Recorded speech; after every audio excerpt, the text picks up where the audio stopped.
Ladies and gentlemen, welcome back to the True Life Podcast. I hope everybody's having a beautiful Tuesday morning or afternoon or evening or whenever you're watching this. Thank you for being here today. I got a great guest and a great show for you today. The one and only Navi Grewal. He is big into psilocybin therapy. He's a passionate and dedicated professional, not only with psilocybin therapy, but integration, addiction, recovery, mental health. And he's got a really unique way of helping people transform their lives through a holistic approach to mental and emotional wellness using both traditional and alternative models. Navi, thanks for being here today. Thanks for having me, George. Yeah, the pleasure's all mine. You know, it's such an interesting time we live in to see the world changing and unfolding in such a dramatic way. And I'm often curious how someone who's doing what you're doing got started, man. I thought maybe you could give us like a little synopsis of how you became to be working and integrating psychedelics and helping people, and like what makes you want to do that?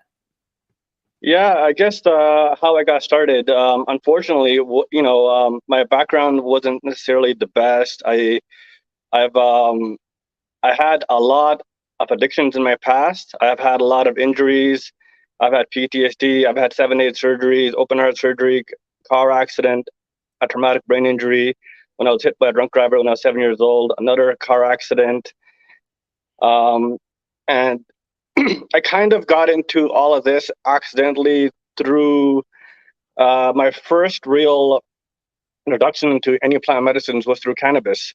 So I used to get extreme migraines all the time, and there's times where I would throw up, and I'd have really bad nausea. So back in 2009 or 2010, when it was extremely difficult to get a medical cannabis license in Canada, I managed to get one with a top pain specialist at the University of Alberta. That worked pretty well. And then, Oh shoot. There we go. pardon? Oh, lost you right there for a second, but you're back. Yeah, there I am. Yeah. So over time, I kind of realized that, maybe I got to do some lifestyle changes. So instead of just taking these high dose cannabis or certain things, I kind of more tended to eat better, sleep better. And that kind of led to me not using the cannabis as much, but it didn't really address the issues that I had with my depression and my anxiety, right? Right. And it just happened to be one day, I believe it was 2013 or 2014. I went to my doctor and I told him I was pretty depressed and I needed help, and he's gonna put me on, I believe it was Prozac or something else. And before I tried it, I'm like, let's try something different before I go on this route, because I know this is just gonna mask the symptoms. It's not gonna be a long-term solution per se. And I heard about microdosing, so I'm like, I don't think this is gonna work. But let's just see what will happen. So I did. I took it for 40 days straight. So I didn't even take, 5 days on, 2 days off. I just took it for 40 days straight. And 2.5 weeks into it, it wasn't like I was happier, but it was like the clouds of depression were clearing away. Mm-hmm. So by default, I was happier, but it wasn't like, if you're drinking or something else where it just makes you happy temporarily. So that was the first time I realized, I was like, wow, this thing is actually working. I don't have to be taking these substances, right? Yeah. These prescription medications. But obviously at that time, I was still not a healed person. So I was still partying. I was still doing other drugs. And it kind of, one thing led to another, led me to ayahuasca. Mm. And that ayahuasca story was one of the most terrifying and loving stories I've ever had. I had a friend of mine that she wanted to do ayahuasca. This was in Toronto. And I just learned through another friend that I knew, she was doing ayahuasca ceremonies. I had no idea what ayahuasca was at the time. This is 2014 as well. So I kind of looked it up. I'm like, oh, this is kind of cool. I'm like, maybe I could ask the spirits some kind of questions. I kind of liked her. Maybe I'll see if there's any possibilities, if anything happening down the road. Yeah. So, I kind of had it arranged where it was me, the facilitator, the shaman, and 7, 8 of us went to a house and we did this ayahuasca ceremony. And again, I don't have much information on ayahuasca at this time. I was supposed to follow a dieta. I kind of followed it, but not to my best of my abilities. And to give some background, this is not a traditional background. This is not a traditional ayahuasca ceremony by any means. I didn't know that at the time because there was no Icaros. There was none of that, right? It probably could have been real ayahuasca, or it could have been ayahuasca with some DMT added. It could have been a pharmahuasca, right? So, we were all given the cup. We were all given our intentions. We were told not to talk to anybody during the ceremony. If you have any help, if you need anything, talk to the facilitator. I'll call her Mandy, or talk to the shaman. And so after I took my brew, the lights were dimmed. They had the music playing in the background. And then I started hearing, I couldn't even explain it. I started hearing this weird noise and I started getting severe anxiety. I'm like looking around in the room to see if anybody else is hearing what I'm hearing. And I'm like kind of panicking. I'm like, everyone else is calm. They're not hearing what I'm hearing. And what I'm hearing, it turned out to be is like demonic laughter. It was like cackling really, really loud. I'm like, oh my God, I need help. I need to talk to the shaman or the Reiki master for some help. And as I tried to get up, it held me down. So I couldn't move. I was paralyzed. And then it told me where I'm going, I am effed. That made me even more scared, right? I'm like, oh my God. Crazy. Yeah. So while this is happening, there's a secondary noise that starts taking place. At least I could categorize the first noise as demonic laughter. The secondary noise, I had no idea what it was because I didn't know what it was. That made it even scarier for me. And eventually it started to overtake the demonic laughter, and that completely went away. And, my anxiety didn't go down. It was through the roof. My heart was beating like a million miles a second. I was fighting for my life to not close my eyes. I was terrified. I was like, I don't know what's going to happen to me if I close my eyes. And then my eyelids kept getting heavier and heavier and heavier, and it felt like they were lead curtains. And then eventually, I just couldn't do it. I couldn't fight. I couldn't fight it. So my eyes just shut. And then when my eyes shut, I realized what the secondary noise was. I saw my soul in a rocket ship, and the noise was the engine of the rocket ship. And then I started to blast off into the universe at the speed of light. And it was blasting off so fast that I was shaking in the ship. And while I was shaking in the ship, the lady that was sitting next to me on the couch said that I was shaking on the couch, right? But I didn't know that at the time. At the time, I was no longer in a house. I was no longer on Earth. I was in outer space. I was traveling so fast. I was freaking out. I was like, I hope I don't get an anxiety attack. And then the word anxiety came out of my mouth, and I started bouncing off the glass in the spaceship. And the more it bounced, the more anxiety I got, and the faster my heart was beating, like doot doot doot doot doot. And eventually, it got to a point where it's bouncing off so fast. I'm like, oh my God, I'm gonna die of a heart attack. So I let go of the controls of the spaceship, grabbed my heart, and the spaceship, it crash landed in an alien planet. And then I was bleeding. My spaceship was all in tatters. And there was aliens all around me, and they saw me, and they're like, oh my God, there's an alien. So they scattered all around me. So now I have no idea where I am. This does not look like heaven, or, it could be hell. Who knows, right? Very dark place that I'm at.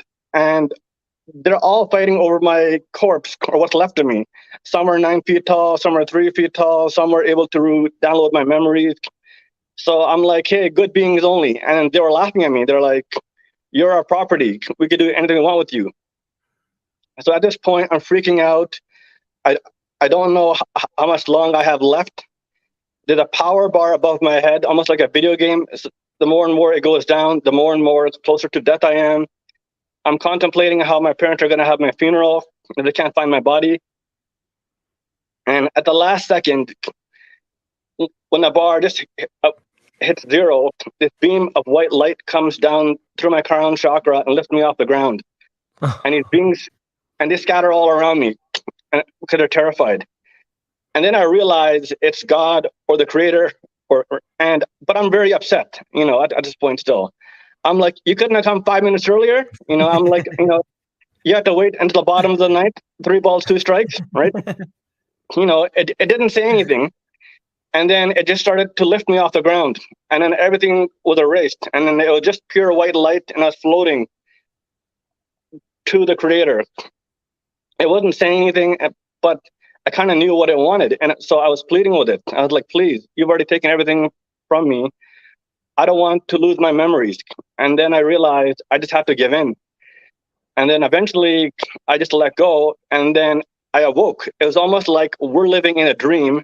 And when I woke up, I was like, wow, I'm a human being. So I was able to see my own body floating to the heavens. I'm like, wow, I'm male. I'm East Indian.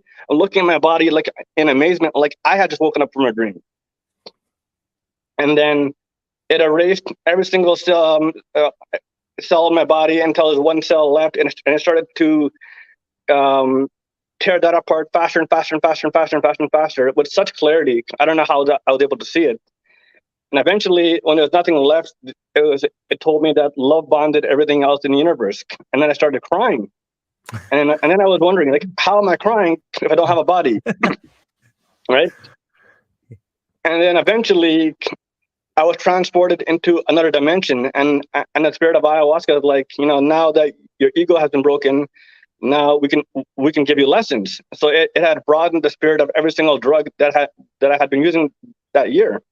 The spirit of marijuana, the spirit of alcohol, and when I came to the spirit of MDMA, it told me that this drug is a fake friend. It takes more from you than it gives you. You got to stop doing this substance. Otherwise, if you continue to do it and you do ayahuasca again, we're going to punish you for it, right? It allowed me to see 20 years in the future. I said no. I wasn't ready for that at the time.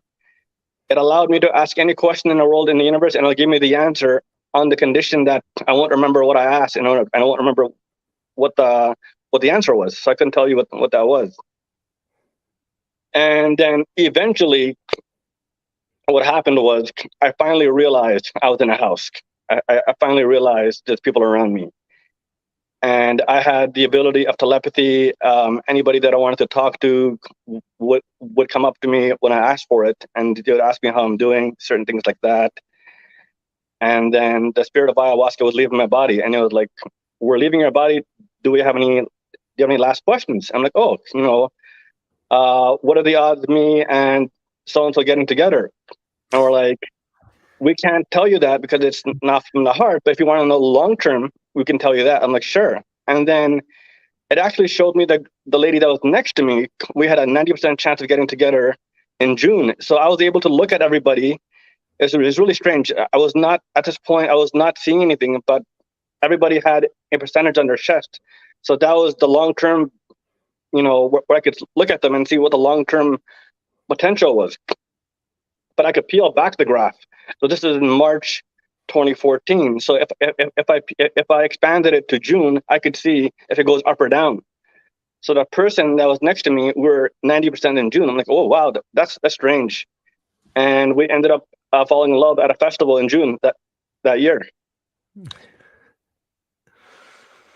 Wow, what an incredible transformation. It seems talk about life-changing. Yeah, and not only that, the amount of anxiety that I was put through in the ceremony, where I nearly died twice. For 3.5 months after the ceremony, I experienced zero anxiety for the first time in my life. It was insane. It was just like, it was peace. It was so peaceful. So what happens like after that event? Like, so you go and you have this incredible experience. like, do you tell people after that? Like, do you go home and be like, oh my God, this crazy, this most incredible thing happened to me, you know? And is your life different from that day, or was it more of like a transition from day to day, or what happens to you after that event? Well, this is kind of a part of integration where, fortunately and unfortunately, this happens to a lot of people where they may go through something transformational, but they don't implement the lessons, and over time they get worse. So for me, I wasn't, I had this amazing experience, but did I quit doing all the substances? No, right? So, I kind of got into a worser spot, and that it just kind of I had to learn my lessons the hard way, and unfortunately in life, you know, when you're ready to quit something, when you're ready to do something, it can't be other people telling you. You have to want it that bad, right? And there did come a point where, and I'm fortunate enough that I definitely wanted it.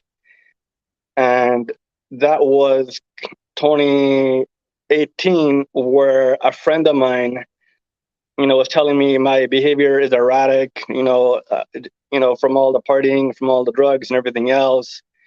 And I needed some healing. And she's like, I know this indigenous shaman, you should definitely see her. She can definitely help you out. And I'm like, okay, you know what? It's kind of the same thing. I don't really believe in this stuff per se. I'll try it because I tried a lot of other stuff, right? So, what's the worst that can happen? And at the same time, I was ready for it. And then that was when I had completely quit everything. So, like, it really helped me out. And now she's my teacher.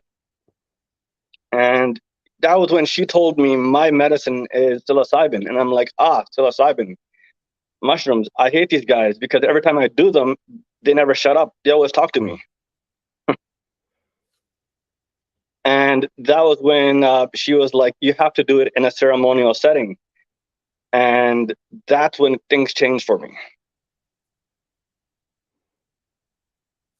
I had, I did have a story where it's kind of, this was 2017, just before I met my teacher.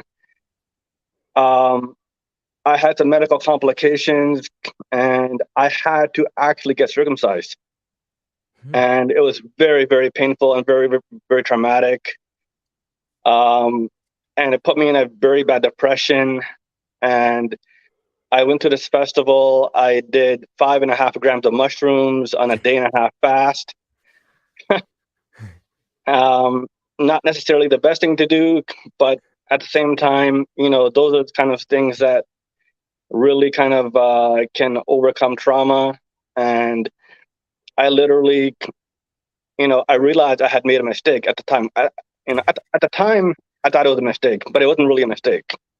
So I'm like, I need to get to the psychedelic harm part of the festival where they can help me. And then I realized where I was and where that was complete opposite direction, and I would never make it.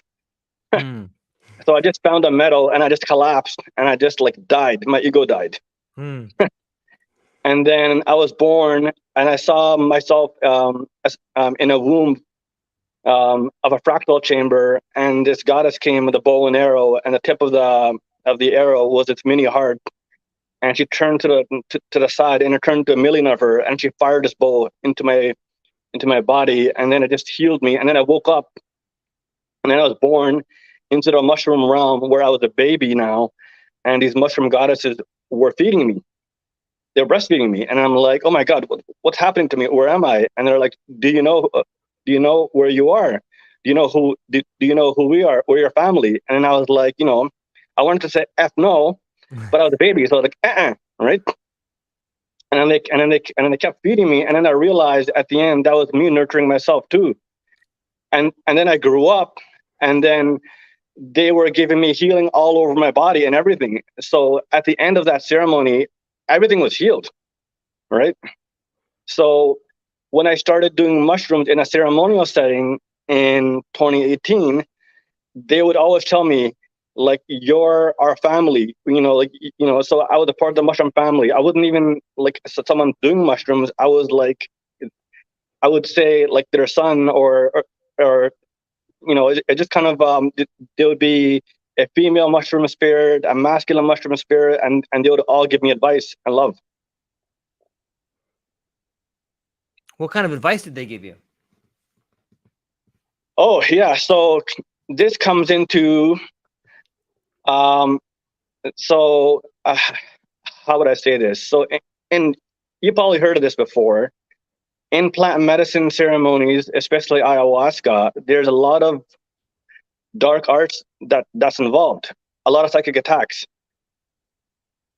And this happened in plant medicine, and it also happened outside of plant medicine. And what they told me was, when I first started doing the ceremony in a ceremonial setting, is that the Reiki master actually had put a curse on you, and she's harnessing your energy. And they showed me this during my ceremony, and I'm like, oh my God, this is insane. And I'm like, this is hard to believe. And they were like, yeah, when you saw her a month ago, she gave you a hug at the store. But they go, the next time you see her, she's going to give you daggers for eyes, because she's going to know that you undid the curse that she put on you. So they warned me not to go out in public anywhere, because she will see me. So obviously, I took their advice, but I still went out. I didn't go out to any event or anything. I went out for a walk, and I ran into a street festival where she saw me, and she gave me daggers for eyes. And that's when I knew that they were right. Like, why would this person a month ago be friendly, and now they're like giving me the meanest look? So that's kind of where I learned the concept of this thing called dark arts, where people could blow darts at you, or they can take your hair, or they can do certain things. So my teacher had to undo what was happening, and between the hours of 2 a.m. and 4 a.m., which is called the witching hour, she would send like I would see things in my room that pop up. Right, so she was doing something, and I was like, "This is really freaky." I'm totally sober, right? So eventually, my teacher was helping me remove all this stuff permanently. And the mushrooms, I did more mushroom ceremonies, and they were telling me, she's gonna try to send someone, in real life or in your dreams to seduce you, right? To get you back. And so they told me, under no circumstances do anything with anybody for the next 3 months. So I actually had a dream where this goddess wanted me to be with her, and I'm like, no, because I remembered what the mushrooms have told me. And she was fighting for it, and I'm like, this is really strange. And then eventually I said no really loud, and she turned back and turned into Satan, and then she turned into that lady. And I'm like, oh my God, that was her, right? And eventually, over time, that was all able to be removed, and I eventually popped into her dream, and I scared her. Yeah, it's fascinating to me. Sometimes it seems that there's a lot more going on in the world that we live in. There's a lot more going on than just the world we live in. And it seems to me that heightened states of awareness, altered states of consciousness can bring you into this area where you can maybe see desires or see cravings or see things that you could never possibly see in the waking hours. It's mesmerizing. Yeah, it's, I never would have thought these things existed, but going through everything that I've been through, there's so much I don't know, and now it's just I'm more guarded, even with things like getting healing from someone, you know getting a Reiki from someone, or getting just I'm very guarded, because I've had a lot of crazy things happen. So there's people that try to harvest your energy. There's a lot of unhealed healers that I've also come across, and it's hard being a healer or in general. But there's a lot of people that are partying on the weekends, doing a lot of hard drugs, and then they're giving energy work, or they're doing, mushroom or ayahuasca ceremonies, and now that darkness and that addiction seeps in into the ceremony and it latches onto you. It's interesting to think about addiction as something that can be, um, what's that word called? Contagious. I never really thought about it, from that angle, but it kind of makes sense when someone is usually addicted to something. They're usually Mhm. spending times with people who are also addicted to them. So I think you could easily, whether you call it an energy transfer, or whether you call it dark energy, or whether you call it the transference of addiction, like, it's interesting to think about it from that angle. Not only is it interesting to think about from that angle why it's happening, but it also opens up the door to different kinds of cures, right? It seems like in today's world, we're so focused. The world of Mhm. medicine is so focused on, this is how we treat this problem. But it seems to me you treated it in a whole completely different way, which allowed you to be free of the addiction, allowed you to be free of the negative surroundings. And so it's fascinating to think about how we can, if we just take a step back from the current model Mhm. of medicine, there's a whole lot of different ways we could treat it. Yeah, it's I was taught that a lot of the addictions are entities that are inhabiting the body, and they're the ones that are creating a negative feedback Mm. loop, and they're the ones that are craving chaos, right? So, I'll give you an example. Sure. I didn't know anything about iboga as well, and this was a couple years ago, 2021. Now I'm in a better state. It's been a couple of years. I've been substance free. I'm working in addictions, but I'm working in addictions from a different lens. Now I want to work with people using plant medicines, and I've just been referred a client, and you know, and it turns out, long story, but I knew this guy, and we used to party together. So I'm like, oh my god, this guy is what got me into all this crazy stuff, right? Yeah. Now I have to get him out. Yeah. It's funny how the world works, right? Yep. And he's very successful. He's making seven figures.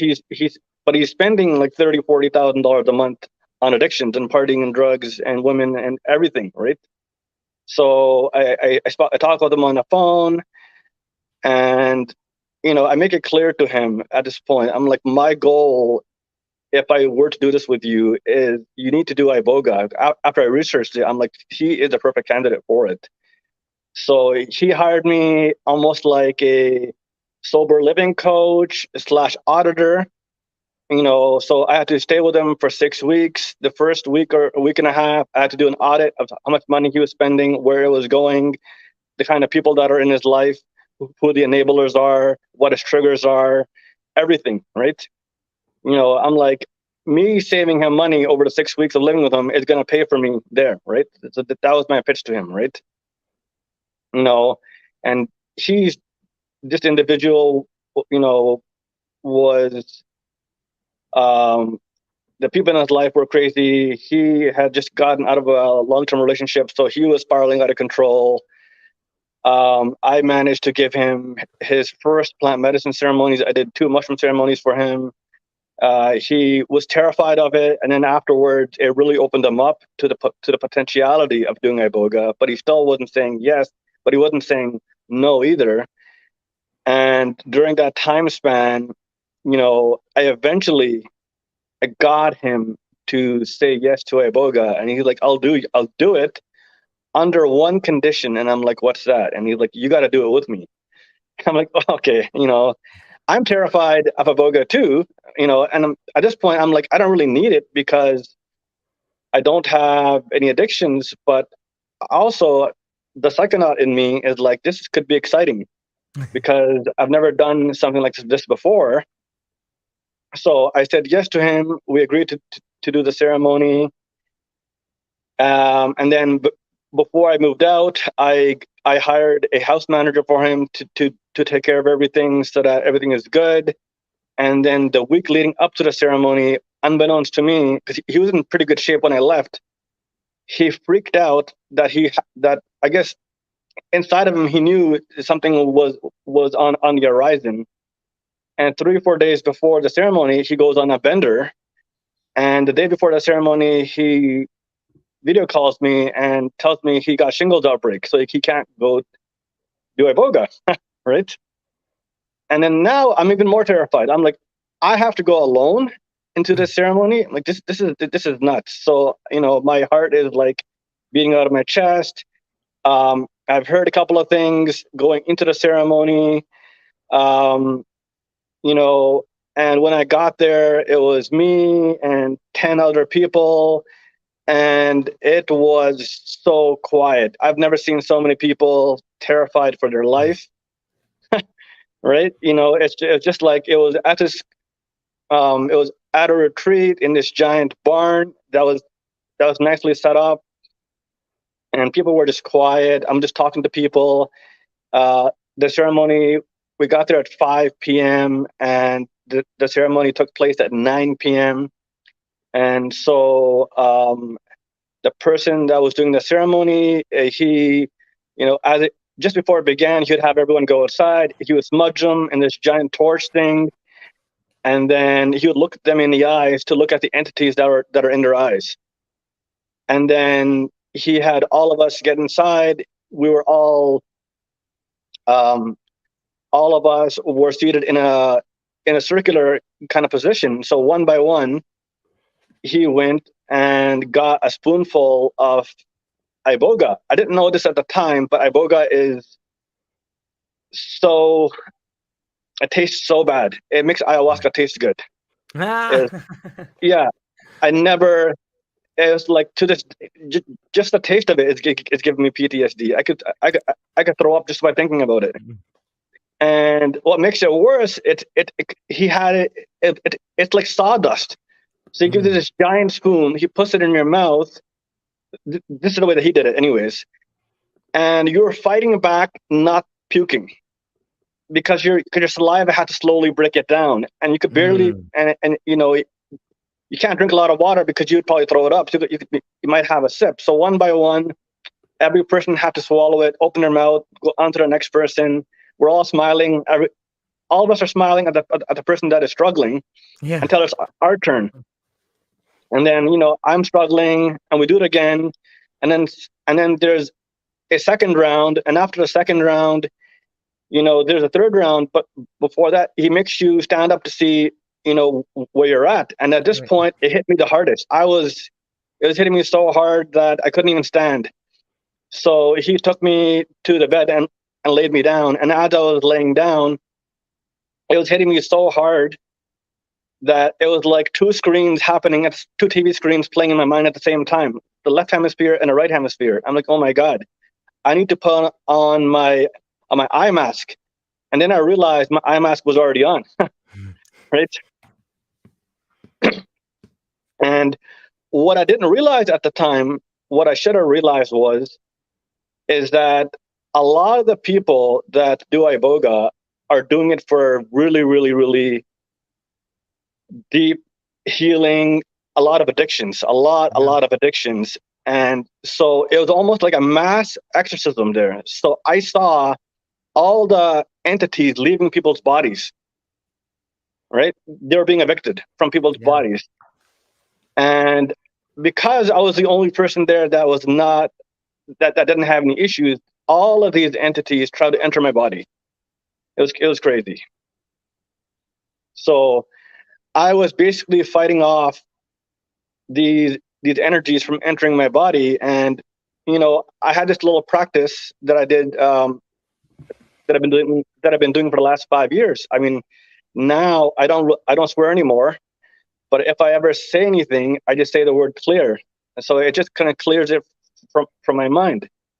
And when I was freaking out during the iboga ceremony, I was like, oh my God, what the F is going on? And I said, clear. The word clear, iboga told me it turned, I've used it so often, it's become a muscle that I've turned it into a mental smudge. So it showed my mind, it showed it like a smudge for my mind where it clears out all the negative energy. So any single time these energies were trying to come into my mind or into my space, I would say clear, and I would just completely erase them. So the power of thought and the power of repetition, it definitely is important.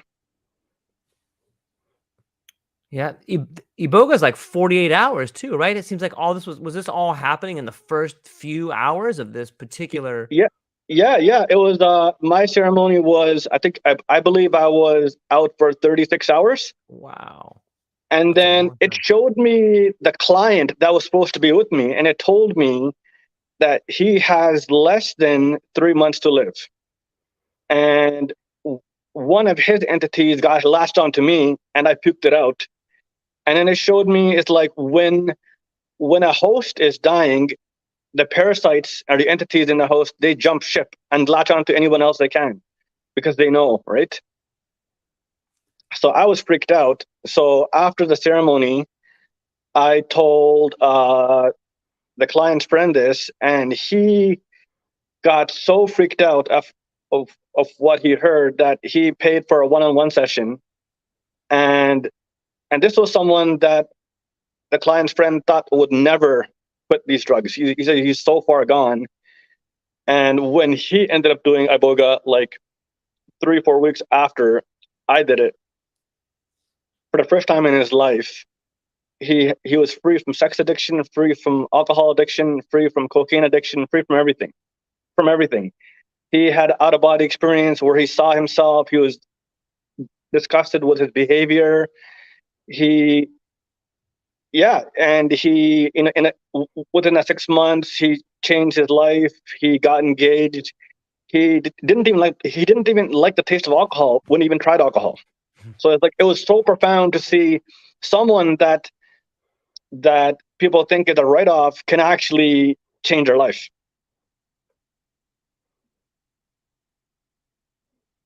So to me, and seeing the stories from other individuals that were also um, uh, there with me, they were there for sex addiction, they were there for meth addiction, they were there for other addictions, and just seeing how much better they felt after the first ceremony, just seeing people's lives kind of change. There was another individual there that Iboga told him that it couldn't help him because he had a traumatic brain injury.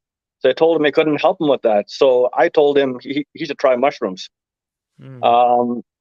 The facilitator didn't necessarily like that because he was one of these people that is completely pro one medicine and was against all other medicines.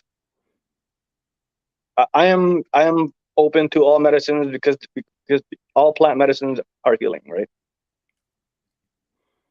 Yeah, it's man, it's fascinating to think about. I've read quite a bit of literature on iboga where people that whether it's heroin or smoking or sex or all these different types of addictions that people have, or maybe demons that they have, or entities that they have, or energies that they have. It's isn't it mind blowing to think? And maybe it doesn't work for everybody, but if we just look at the model of medicine, where people in today's world, if you have an addiction, you're usually given another drug that's equally as addictive, Mhm, or sometimes people try to take like that cold turkey route, where like, okay, you just have to stop today and never do it again. And if you do it again, then you're a loser and you're weak, mhm, and it just makes you feel even worse. And mhm. so, what do you think? Do you see on the horizon a time when these particular medicines will be more accepted and more accessible to people that need it? I think it's happening more and more. There is this uh, a psychedelic kind of revolution. Plant medicines are popping up everywhere in Canada, in America, and abroad. Hmm. Thankfully, people have more access to these medicines. I guess one of the barriers is um, it's not cheap. It's definitely cheaper than rehab. I'll say that. Mm, Like doing iboga or ibogaine, will save you a lot of time and money if you were to go to a traditional rehab center where you're there for a month or 2 months right. and you're around the same people that have the same issue that you, but I feel like plant medicines, they go somewhere and they can do things that traditional therapy can't do. They can access the darkest corners and recesses of your body and psyche, and unravel and unpack all the trauma, and help heal it. Yeah. So here's another part that I see kind of happening in this world too, Navi, and I think that you can speak well to this. You're clearly comfortable with the underground. Like, you realize that there's things happening. You're comfortable maybe going to an aboga ceremony where it's not in a clinical setting. But that Yeah, probably stems from your background. Like, you've probably taken some chances in your life. yeah, And some of them worked out good, some of them didn't work out good, but you yeah, figured out how to navigate this unfamiliarity. But there's yeah. a lot of people out there that when they hear these stories, they're like, holy cow, man, I could never do that. And it's interesting to me because I think a lot of healing, and I mean a lot of it, gets done on the underground. Like, there's a lot of incredible people that don't have a degree, but really understand how to help people. But that can be not only a red flag, it can be dangerous, man. How do you navigate? Like, it's a kind of a two-part question. First off, how do you navigate the underground versus the above board? And how would you help somebody understand the different levels there? I mean, it's and you're definitely right. Right. Uh, the clinical setting is it's not accessible to everybody. Right. But the underground can also be just as good, if not better. But it's also more dangerous. It's more dangerous in the Sure. sense that like in a clinical setting, they will go through all your intake properly. They'll make sure you're the right fit mentally, physically, everything. Whereas if you go to a lot of places, underground places, retreat centers, certain things, they may not have all your medical profile, certain things.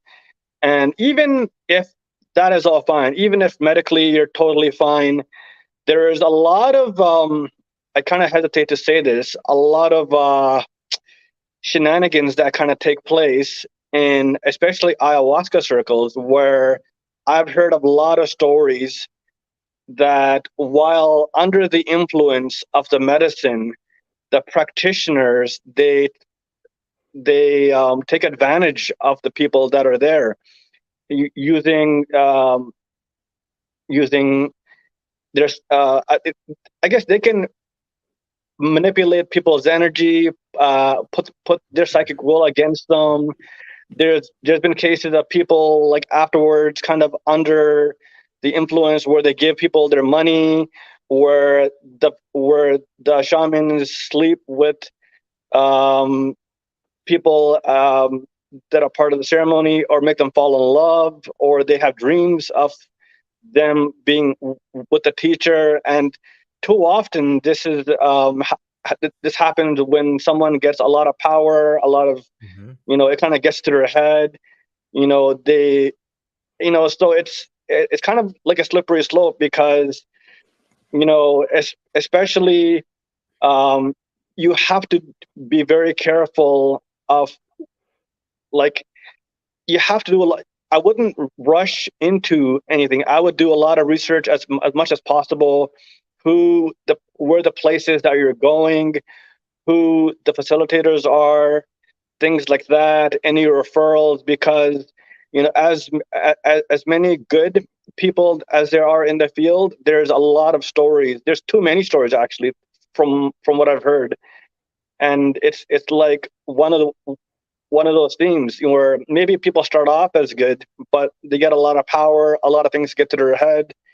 And unfortunately, where this I guess this type of world that we're in psychedelics, it allowed access to a higher realm, right? You can expand, you can do things a bit differently, you can heal a lot quicker, but it's also like the veils are thinner, so Mm-hmm. more can be done in a good way or a bad way.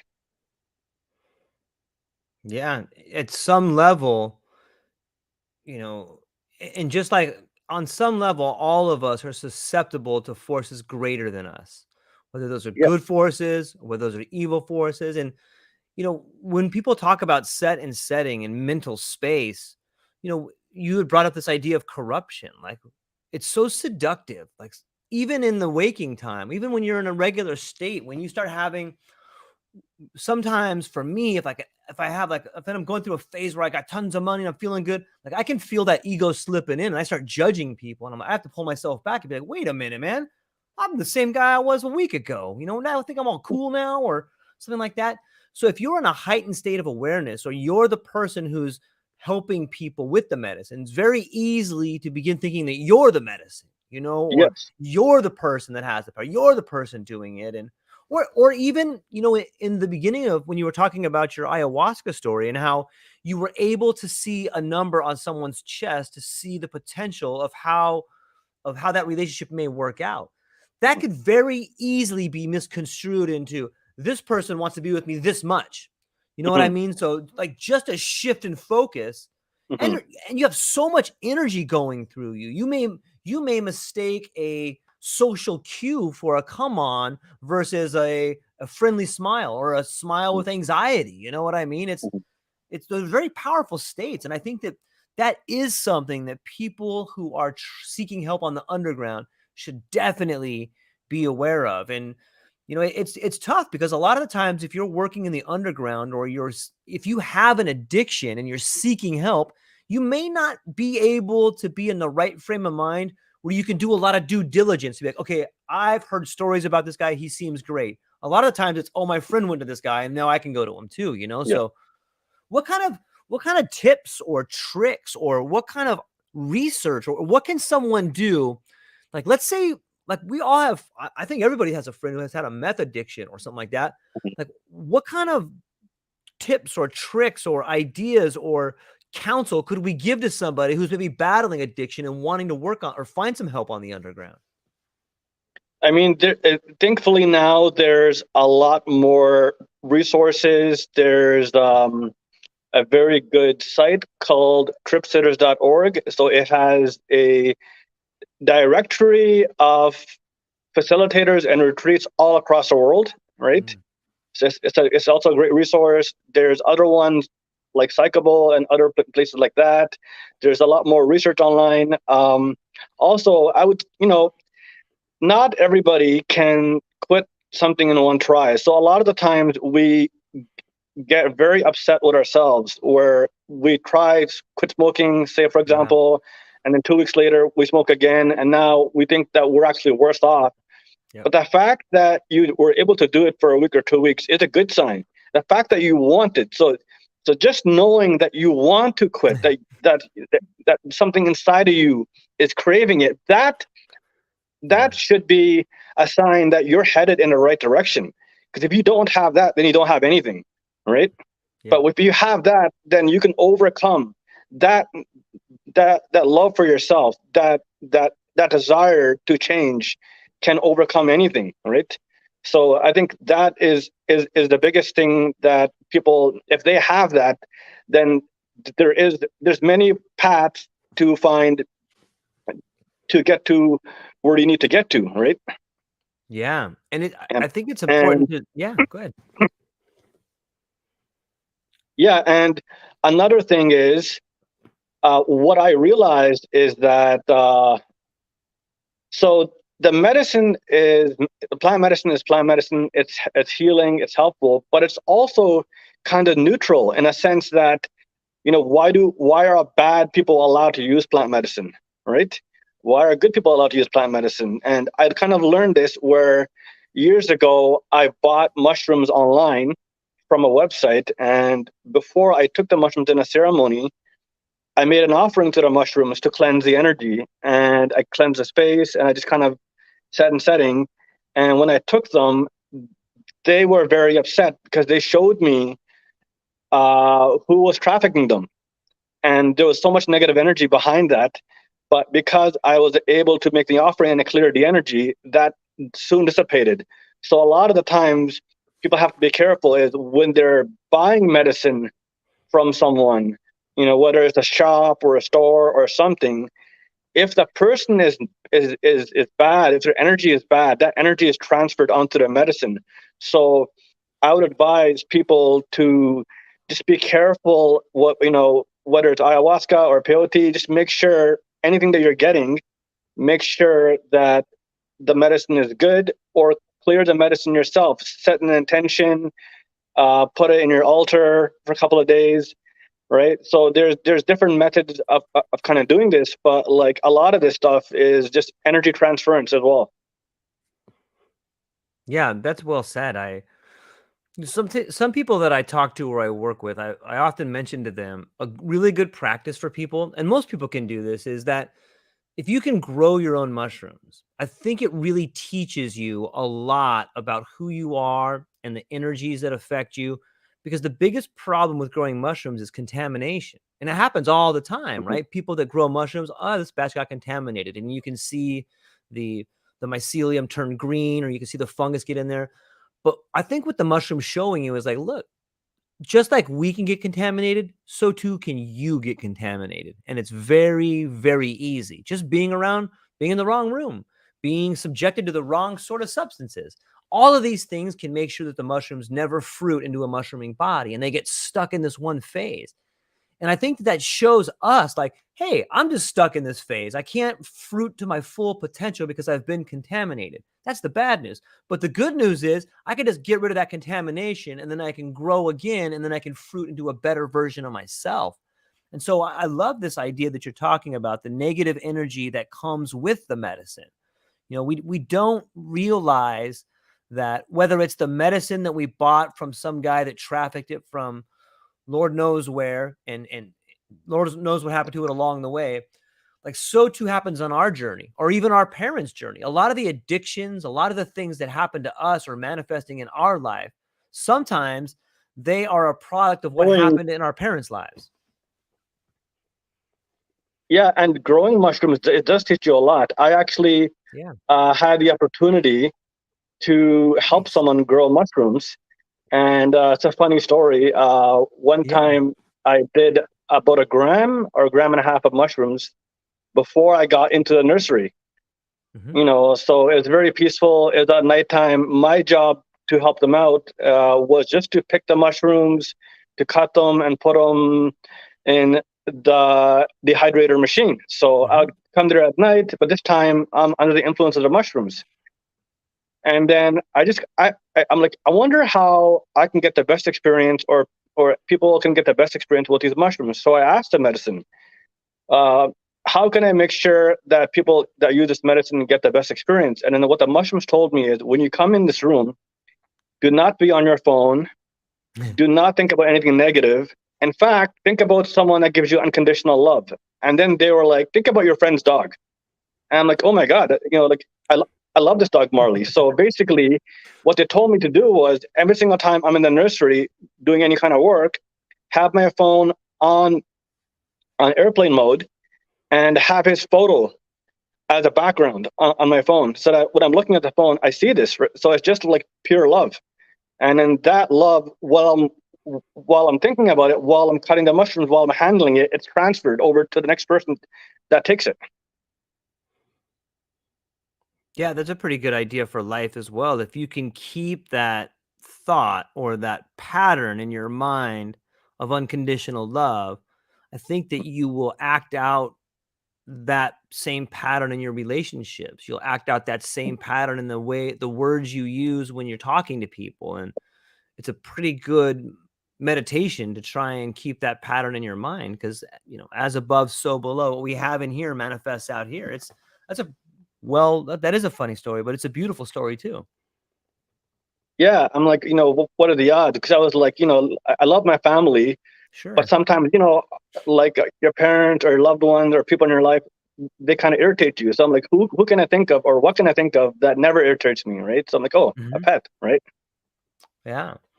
You know, in the beginning of the story, you were talking about your initial foray into the world began with micro doses. What do you remember what that dose was that you took for 40 days straight? Was it obviously less than a gram, right? But do you remember about approximately what that dose Yeah, was? it was. I would say it was 75 milligrams. Oh, okay. You know, Yeah, it's it was yeah, go less ahead. than yeah, sorry. It was less than 1/10 of a gram because at that time I was very hesitant, right? Mhm. I don't want to feel anything. So that was my whole thing is if I take something, I don't want to feel it, right? I don't want to get high. Yeah. And I found taking that dose really, really was the perfect dose. Because the first 3 or 4 days, that was a little bit of a challenge because I had to see which dose was the best. But you know, afterwards, I kind of was set on this one particular dose. I did it first thing in the morning, and I kind of made it a routine. And also like making anything a routine is also good for your mental health. It kind of like gets you in that mode, right? Right. Yeah, it's interesting. I've played around with taking like 300 milligrams every day for like a month. And it's interesting because I didn't really feel as if there was a tolerance buildup. Like I could feel it every day, and that runs counter to a lot of the protocols where they're like take two, you do 2 days on and 3 days off, or however you take how many days you take off. It's interesting because I thought that there would be an incredible tolerance. I thought maybe after 3 or 4 days I wouldn't feel it at all, but that never happened. Was that the case for you? What I did is that I would every every time I would switch it up and use different strings. So Mm, maybe use Golden Teachers for a month, then Penis Envy, then Tidal Wave, then mm, Ecuadorian, kind of like just kind of change it up. And then I also experimented with, and I found that it worked really well. Um, was I started to microdose an hour before bed, and that was mm, 100 milligrams, and I okay. found it actually really knocked me out. Like Mm, my dream started off slightly psychedelic, but I woke up completely full of energy, so much energy. It was crazy. So now when I microdose, it's the opposite. I take it at night. right. Same way a lot of people take cannabis at night. Yeah, yeah, yeah. Except I don't have. If I were to smoke cannabis, I would have. This is just me personally. I would have almost like a weed hangover where in Yeah. the morning Yeah. it's impossible for me to get up. So like Yeah. now, even though I had my cannabis license for migraines back in the day, I relinquished my license because I hardly ever get them. I don't use cannabis hardly ever. For me, it was good when I needed it, but I don't. For me, it's also something that I also had an addiction to at a certain point where Hmm. I was smoking it every single day, and for that reason, I kind of find that cannabis has kind of lost its spirit. It's like it used to be sacred medicine, but it's not being used in that setting, and I Hmm. played my part in that too. So you know, not to say that I never use it, but I rarely ever use it because I don't want to take anything that can get me back on that path, right? Yeah. Yeah. Different medicines come into our lives in different seasons of our lives. You know what I mean? Maybe that's something that you needed to Yeah. prepare you for the next phase that you were on. And different medicines work different for different people. And yeah, I've found it similar to maybe it's I don't really have any preconceived notions of what it is. And I'll take some edibles when I'm on a certain high dose psychedelic trip. But what about layering? Have you used the different, like sometimes people will take X amount of, they'll do like 5.5 grams, and then at hour 4 they'll smoke a joint or something like that. But they put these layers on like that. Have you experienced that or tried any? What's your experience with that? So, I mean, I've done that in the past Right. when I used to party. I would maybe I would, but it's I would have a couple of beers. I would Right. take an Right. MDMA, and then I would take some mushrooms, right? Right. Uh, or yeah, this is like a long time ago. Right. Or you go to a festival and you take two Sure. tabs of acid, and then you Yeah. take some MDMA to combat the anxiety. You know, I've had it's like I've talked to the spirit of the drug that I was on. I've had experiences. Um, I wouldn't do them again per se, Yeah. because I was told not to take Right. anything on mushrooms. The mushrooms told me that they don't like any other drugs on them, right? Because it kind of takes away. But I can see how it's beneficial for certain people. Mm-hmm. I've gone to I've definitely been somewhere where I'm at a festival in a forest. I'm gonna go take a piss somewhere, and then 20 minutes later I come back and I've been talking to ghosts, and there's people that used to live there, and then they just vanish, right? Right. And I'm like, certain substances, especially LSD for me, like they open everything up, and there is like no protection, so I could see everything on them, and it's just Mm. too chaotic, right? So you know, Mm. I don't regret taking them in the past, but I per se, don't want to take any synthetic substances in the future. It's and that's not to say they're not good for certain people or certain things. Just for everyone has what's good for them and what's not. I just find out for me that the plant medicines have the built-in protection. The spirit of the medicine that's built in, where the synthetic ones are more Everything's open. dangerous, and everything's open. And Right. you know, I've heard a lot of good experiences for people that have taken 5-MeO DMT, Yeah. but I've also heard of a lot of people that have PTSD from 5-MeO DMT. So Mm. it's like one of those things. I can see the healing potential of it, but it's something that is so new that people are buying these vape pens off the internet, Right. and they don't know how to dose themselves, and things are happening, and it just completely shatters their ego. They're fighting for their life. Even something with LSD, which is highly researched and generally safe. But the issue is, even if it's safe, how do you know what you're getting is what you're getting? Because it's on the black market. At least with cannabis or mushrooms, you can see, you can hold it, you kind of know what that is, right? Yeah, it's got thousands of years of history behind it of people using it, and it's Yeah. it's it's had the test of time. Yeah, I'm curious too. I feel that my relationship with different plant medicines have really helped me articulate not only the issues that I have in myself, but they've made me a better communicator. They've helped me use language to solve problems in my relationships, and not just a little bit, like a lot. Like it has fundamentally shifted the way I can move through the world using my language. I'm wondering, is that similar for you? Yeah, they've, the great part about these substances is they give you solutions. Yeah. And the solutions may be simple, but a lot of the times things that are simple are harder to implement. So, one of them is That's so like, true. how do I bring more love into my life? They tell me to tell people that you love them, but they say, give it to get love, you must give love, but when you give love, don't expect love.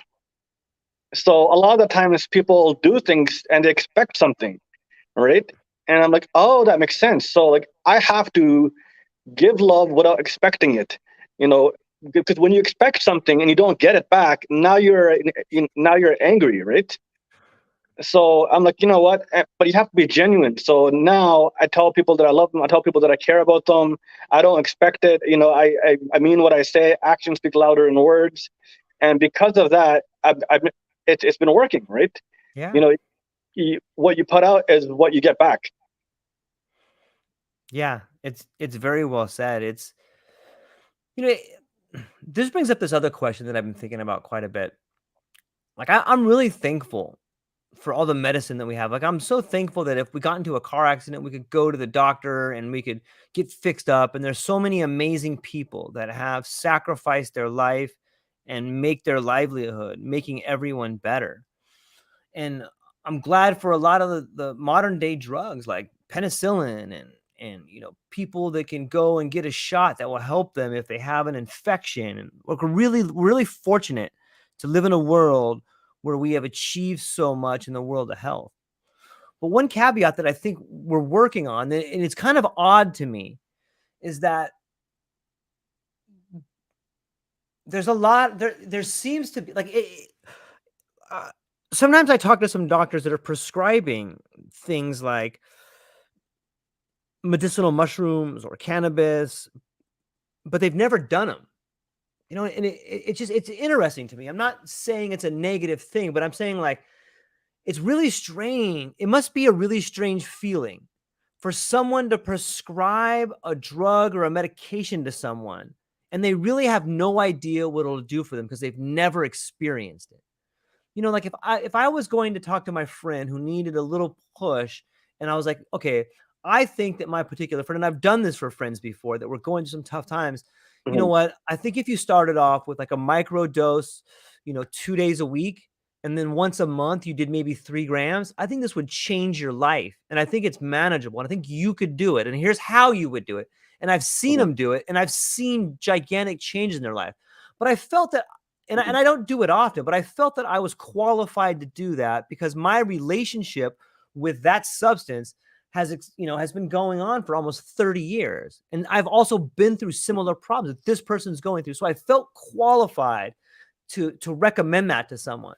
But I can't imagine not having experience, not having any sort of relationship with mushrooms, and then telling someone to do it. And it seems like that's a big part of our modern medical system, is that a lot of people are constantly prescribing drugs for people that have never even experienced them.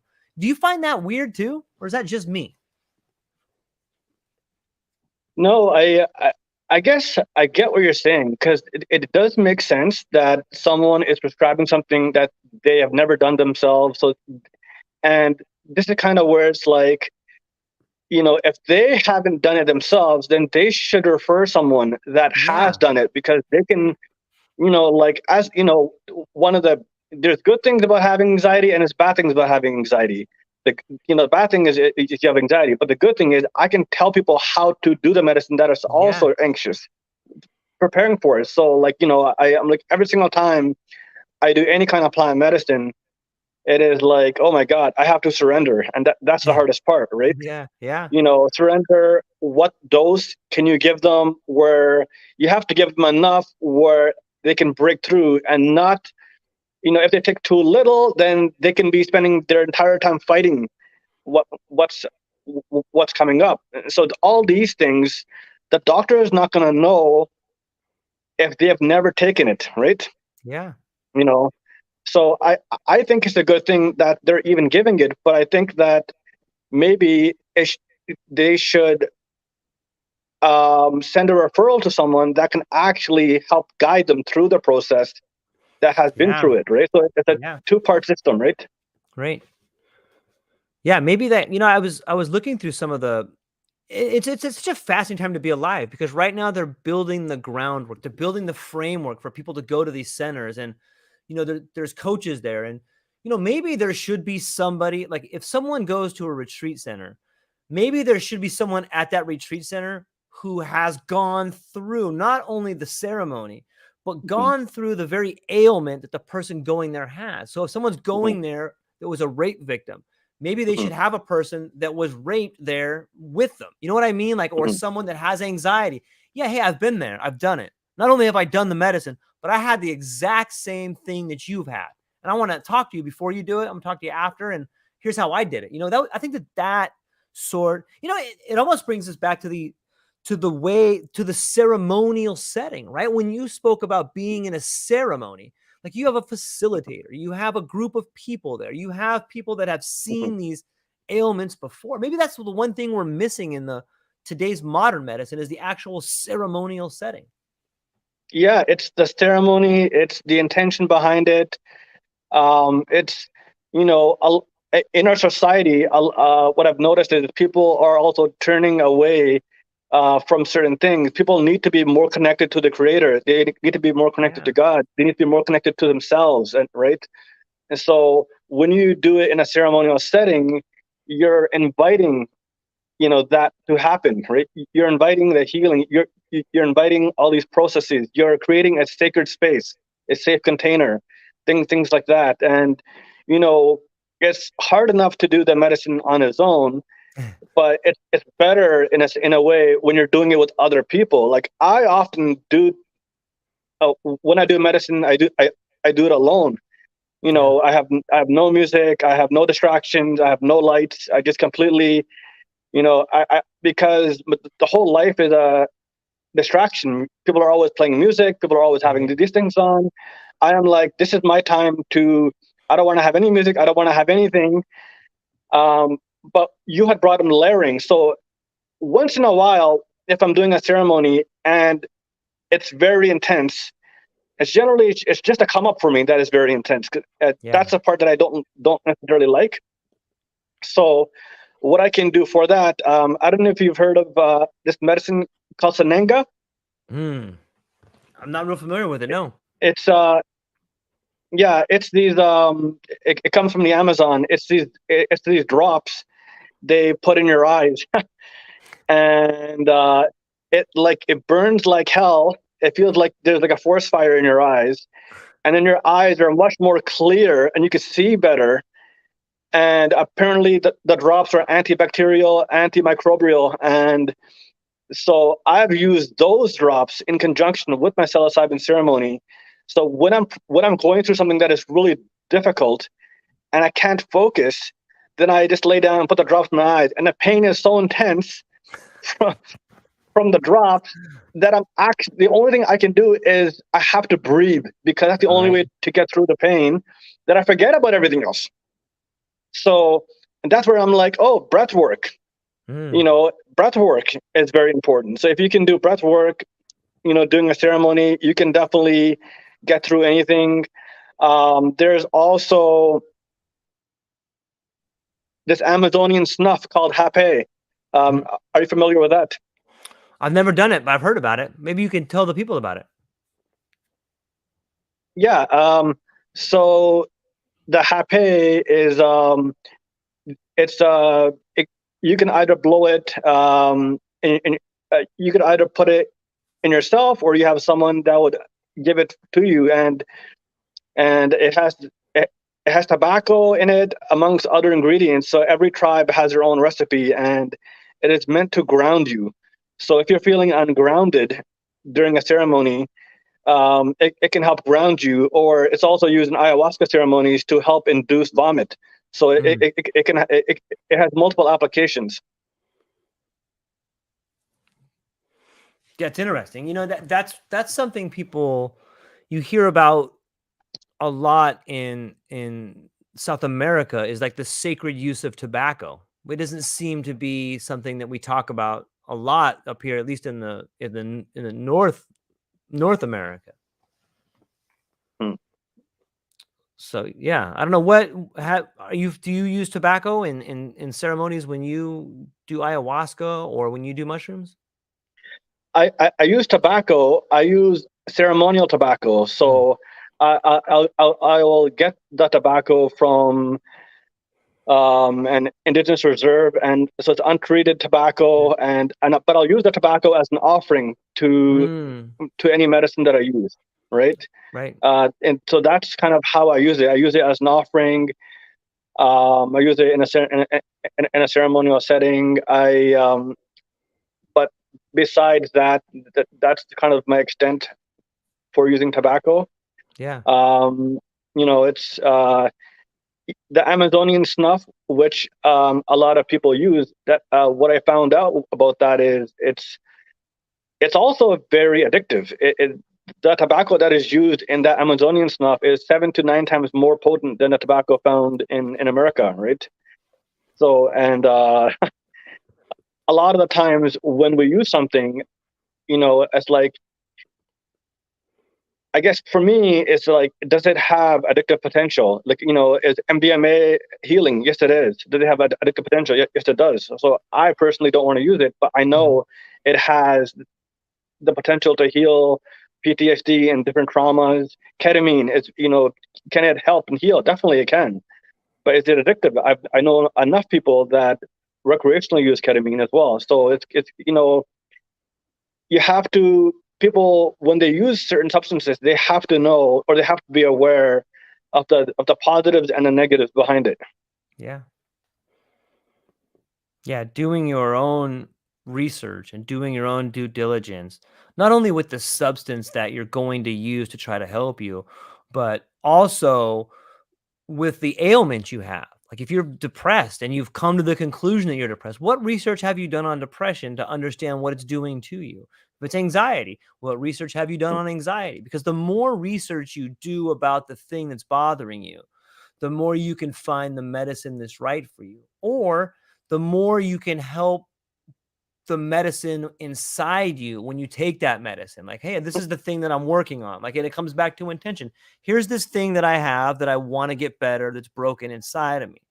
What are some things I can do to fix it while I'm with the medicine? And sometimes it takes a little while to do that, because it's tough to understand the medicinal environment. Sometimes when people take, be it mushrooms, you can easily get distracted. You can easily be astonished by the colors or the sounds or this or that, and you can move away from the healing and stuff like that. So I think people who are interested in trying to become the best version of themselves can start by being really honest with themselves and trying to figure out what is it that they can do to become the best version of themselves. But as we're coming up, Navi, as we're coming up on the hour and a half mark, man, this has been a really awesome conversation, man. I did some really great stories in there, and I love to get to hear tales from the underground of people who have not only helped other people, but were courageous enough to share their stories and truthful stories about, hey, this happened to me. Here's what I did. Here's what I did for my friend. Like I love the underground stories, and I think that there are a lot of people on the fringes that need help that will always turn to the underground. Like that's where I learned how to do it. That's where you learned how to do it. And it Yeah. seems like a lot of people come from places of addiction, or they come from broken places. But if you do come from those places, just know that there's help out there. There's good people. And if you're broken, that just means maybe you're broken for a reason. Maybe you're meant to become a healer later in life. Maybe you're broken so that you can fix this thing and then help other people fix it. But before I let you go, man, where can people find you, and what do you got coming up, and what are you excited about? Well, they could find me on my website. It's psychedelicessence.com. Right now, I am just on vacation in Alberta, just visiting family. Anything that'll be coming up, I'll definitely post on my website. It's definitely a pleasure being here, talking to you, sharing stories. Would love to do it again in the future. Yeah, thank you. Yeah, the pleasure's all mine. I love connecting like this, and it's so amazing to me that two guys from across the planet can sit down and talk story for a little bit and Yeah, share some of their wins and some of their losses and some of yeah, their dreams and some of their hopes, man. So, well, hang on for 1 second. I'm gonna talk to you briefly after this, but I'm gonna hang up with the people. sure. So, ladies and gentlemen, check it out, Psychedelic Essence. We'll put all the links in the show notes, and check out Navi. And thank you for hanging out with us today. Really appreciate it. Aloha.